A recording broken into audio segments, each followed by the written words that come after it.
മതിയായ രേഖകളില്ലാതെ ബീഹാറിൽ നിന്നെത്തിയ പ്രായപൂർത്തിയാകാത്ത 21 കുട്ടികളെ കോഴിക്കോട് ചൈൽഡ് വെൽഫെയർ കമ്മിറ്റിക്ക് കൈമാറി. പാലക്കാട് ജംഗ്ഷൻ റെയിൽവേ സ്റ്റേഷനിൽ റെയിൽവേ പോലീസാണ് കുട്ടികളെ പിടികൂടി പാലക്കാട് CWCക്ക് കൈമാറിയിരുന്നത്. നിയമപ്രകാരം TC അടക്കമുള്ള രേഖകളില്ലാതെയാണ് കുട്ടികളെ കൊണ്ടുവന്നിരുന്നത്. കോഴിക്കോട്ടെ സ്ഥാപനത്തിൽ മതപഠനത്തിനെത്തിച്ചതാണെന്നാണ് പറഞ്ഞത്. കുട്ടികളുടെ രക്ഷിതാക്കളില്ലാതെയായിരുന്നു വരവ്.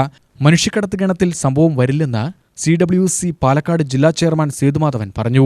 ബീഹാറിലെ കിഷൻഗഞ്ച് ജില്ലയിൽ നിന്ന് വന്ന 10 മുതൽ 13 വയസ്സുവരെയുള്ള ആൺകുട്ടികളെയാണ് റെയിൽവേ പോലീസ് പിടികൂടിയത്. ഞായറാഴ്ച ഉച്ചയ്ക്ക് 2ഓടെ വിവേക് എക്സ്പ്രസ് ട്രെയിനിലാണ് പാലക്കാട് ജംഗ്ഷൻ സ്റ്റേഷനിൽ കുട്ടികൾ വന്നിറങ്ങിയത്. സംശയാസ്പദമായി ഇവരെ കുട്ടികൾക്കൊപ്പം പ്ലാറ്റ്ഫോമിൽ കണ്ടതിനെ തുടർന്ന് പോലീസ് ചോദ്യം ചെയ്തു. കോഴിക്കോട്ടെ സ്ഥാപനത്തിലേക്ക് പഠനത്തിനായി കുട്ടികളെ കൊണ്ടുപോവുകയാണ് എന്നാണ് ഇവർ പോലീസിനോട് പറഞ്ഞത്. കൂടെയുണ്ടായിരുന്ന 2 പേരെയും വിശദമായ അന്വേഷണത്തിനായി കസ്റ്റഡിയിലെടുത്തിരുന്നു. UTV news, Palakkad.